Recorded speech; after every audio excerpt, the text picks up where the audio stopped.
Today we talked about transformations and dilations. We've talked about transformations before, reflections, rotations, and translations.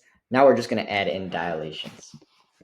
So this is our objective. We're going to try to get like one shape onto another. So triangle ABC onto A prime, B prime, C prime. How could we get it there using transformations?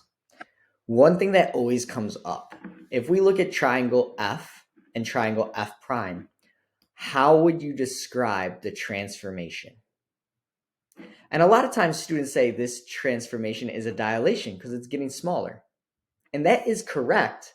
However, they would not get full credit on a test or a quiz because that's not really that specific.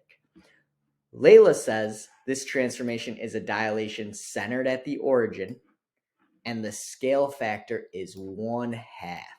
It's getting half as big or smaller by half.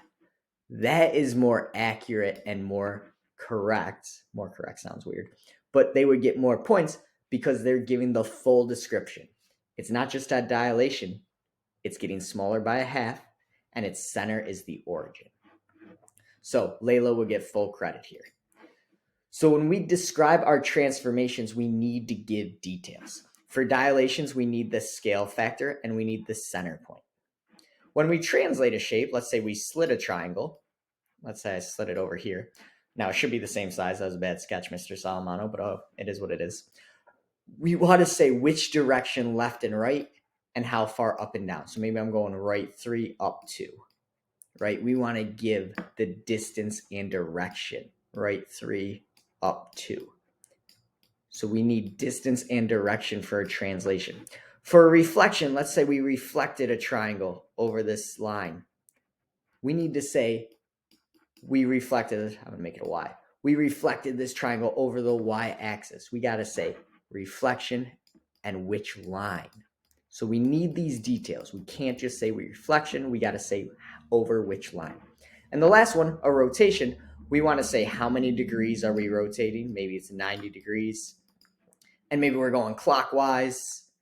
And what's the center of our rotation? Maybe it's the origin for this one. Who knows? But we want to have those details. So this is really important. Make sure you remember dilation, scale factor, center point, translation, what's the vector, which direction, how far, line of reflection, and then direction, degrees, and center point for a rotation. Those are the details we need. So let's look at a teacher example. Triangle QRS is the image. That means it is second of triangle DEF. So we're starting with DEF.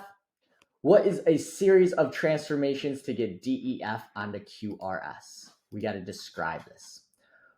Well, first thing I notice, it's getting smaller, so there's got to be a dilation. Second thing I notice, it looks like it's flipping. Now, it doesn't matter which order you do this, but I'm going to start with the flip or the reflection. So first, we're going to reflect triangle DEF over the x-axis. So let's do that right here. So point E is 1, 2, 3 away. So I'm going to go 1, 2, 3 to the other side. There is E prime. Point D is 1, 2 away. So I'm going to go 1, 2 to the other side. There is D prime. And point F is 6 away. I can see that because it's 1 more than 5. So I'm going to go 6 down, right, to the other side. And that was point F. So this is F prime. So just really quick, I'm going to just use this to draw the triangle, make it a little neater.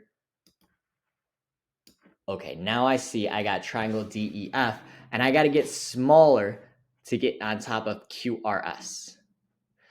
Well, if I look, point S is 1, 2, 3 away from the origin, and then point F is 6 away. So it's getting smaller by a half.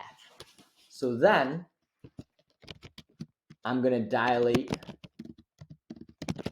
triangle. Now I moved it already, so D prime, E prime, F prime, because I moved it, by a scale factor of 1/2.